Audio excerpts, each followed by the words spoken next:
you'll see that somewhat taking away from our point is the fact that people were getting sick and tired of Slobodan Milosevic. The economy was faltering. They had 10-year-old shoes. More than that, I would say, Serbia was acutely embarrassed by its treatment of the Kosovars, the ethnic Albanians.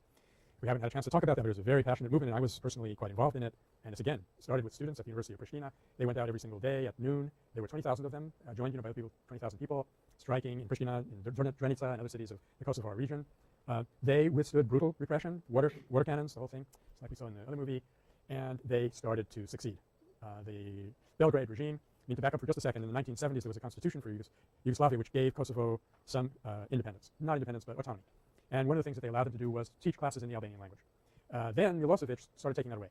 And incidentally, I saw a documentary based on this, and I saw a speech by Milosevic with subtitles, and I have to tell you, he was one mean blankety blankety blank. He was a very vicious, cold, angry, hate-filled person at that point. Or rather, perhaps we should say, his Buddha nature was completely covered over by anger, hatred, and if it ever was a leader who betrayed his responsibility and instigated hatred as a tool for his own political power, it was Milosevic. I mean, you came away shattered by what you saw. Anyway, he started pulling back the 1970s constitution, and the students struck, and eventually they won the right to go back into the University of Pristina and to teach in the Albanian language.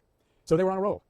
What happened? Tragically enough, there was a subgroup called the KALA, which was armed militants, and they showed up at a funeral in Drenica with masks and AK-47s or whatever they are, and said, you know, we've got to win back our freedom. And at that point, oh, this is so infuriating.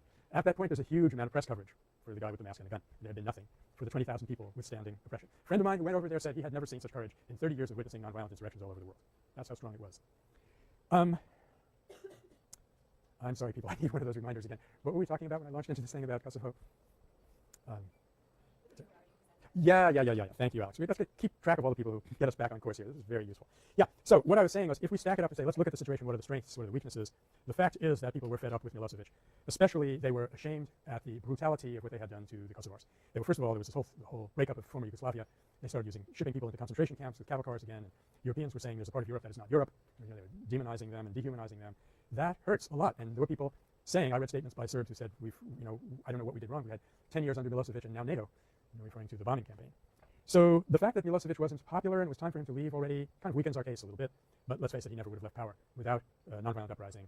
And let's not forget that you had 11 weeks, 78 days of NATO bombing costing $3 billion versus 4 days of student uprising costing $25 million. You had, I don't know how many people were killed in that NATO bombing. It was a horrendous setback. The iconic picture is of a bridge in, I don't remember what city actually. It was a famous bridge because it was destroyed by Nazi bombardment in World War II, and the Yugoslavs felt they had come back to life when they rebuilt that bridge, only to have NATO bomb it back down to the, yeah. Mostar, that's right. Thank you. It's a famous bridge. It was in Mostar. There's also, you might be thinking of a different bridge. There's lots of bridges in Yugoslavia. The Mostar bridge is famous because there's a Croatian side and a Serb side, and this kind of the two peoples were able to mingle on this bridge, and it was deliberately blown up by the Yugoslavs themselves. So that's another tragic, symbolic bridge story. But anyway, I remember Arundhati Roy here on this campus in Northgate Hall. So let's hear it from Northgate Hall finally, saying that she had read.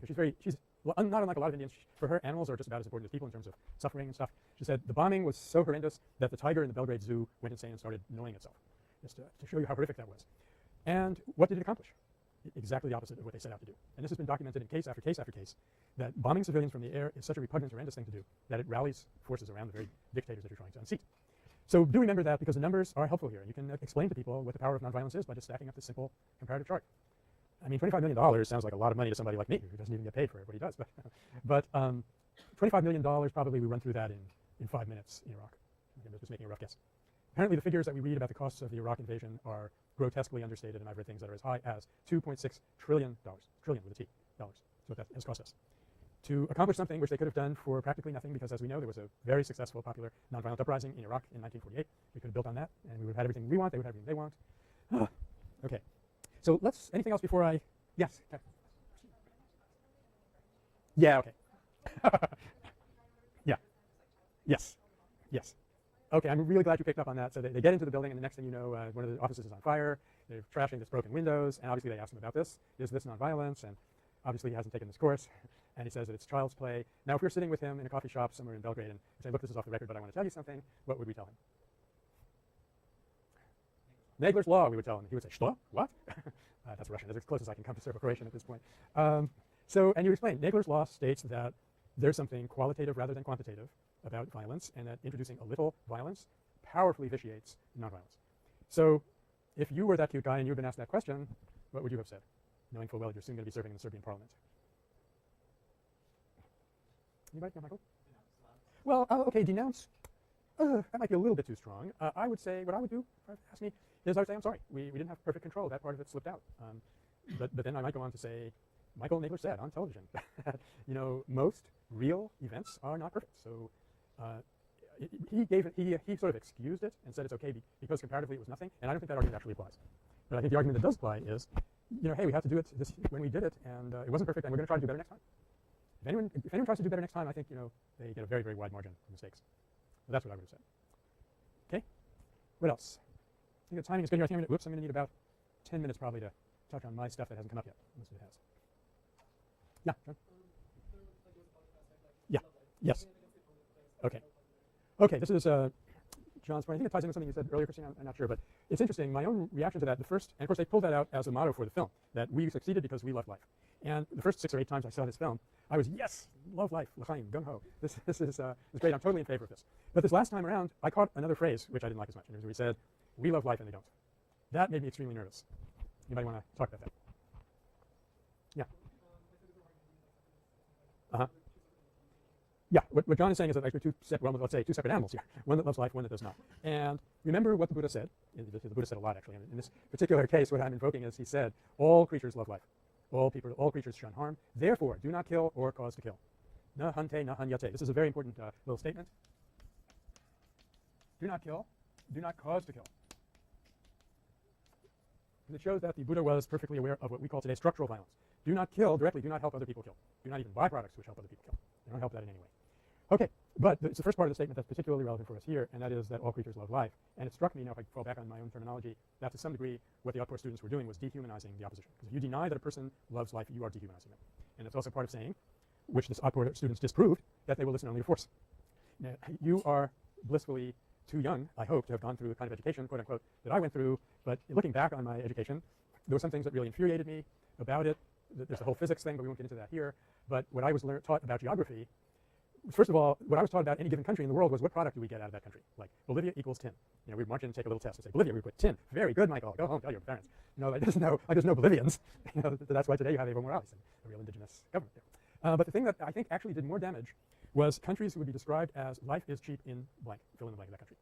So, and that persisted until the Korean War, when the Chinese invaded in masses, with mass infantry invasions, knowing full well that they'd lose a lot of people. People who've been educated in my era would be going around saying, see, I told you, they don't love life.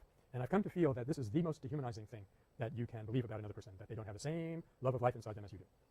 It's also going to make it very hard to find where they can be reached nonviolently, because it is exactly that you're going to be appealing to as a nonviolent actor.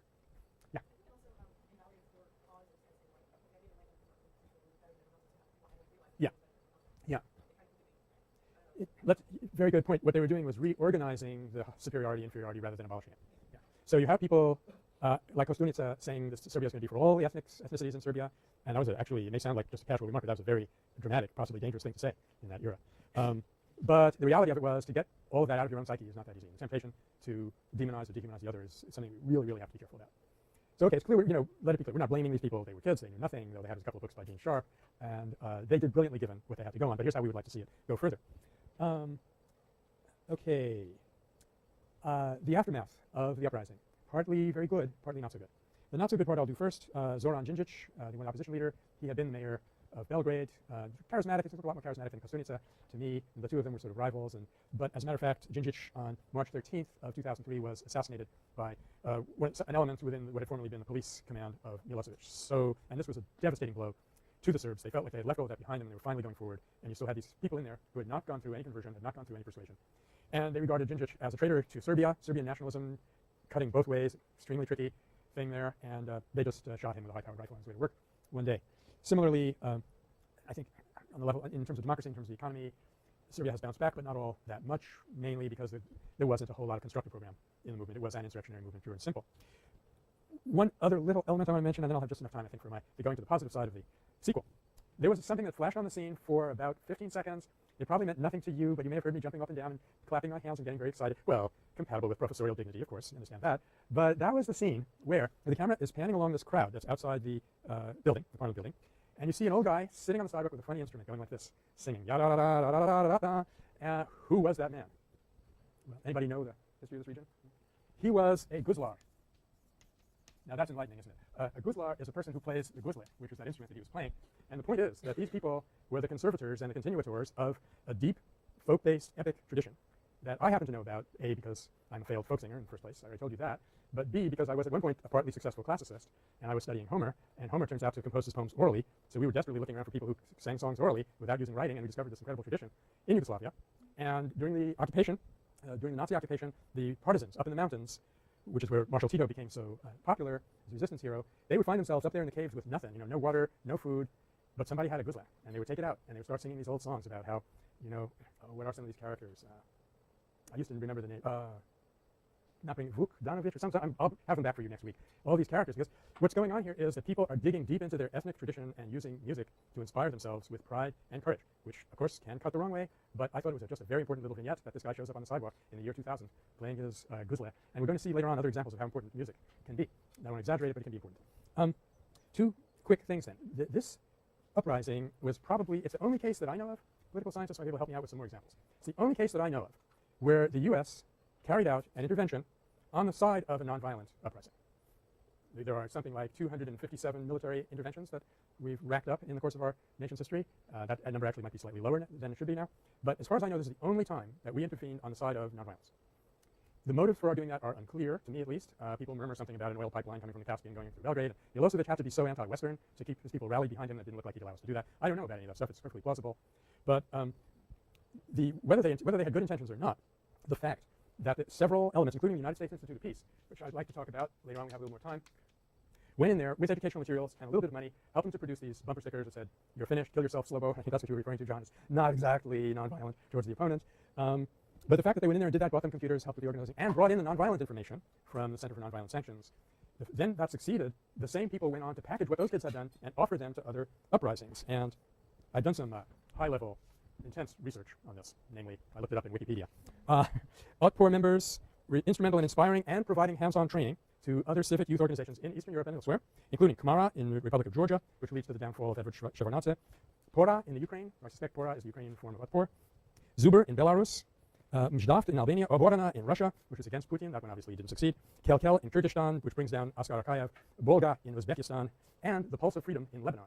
So now these young people were not able to do that on their own, but the people who brought us the film created an organization called the Council for Active Nonviolence, for Nonviolent Actions and Strategies, something like that, and actually sent them around to these countries. And of course, these young people had incredible prestige because they had succeeded in their revolution, and so they knew how to do it.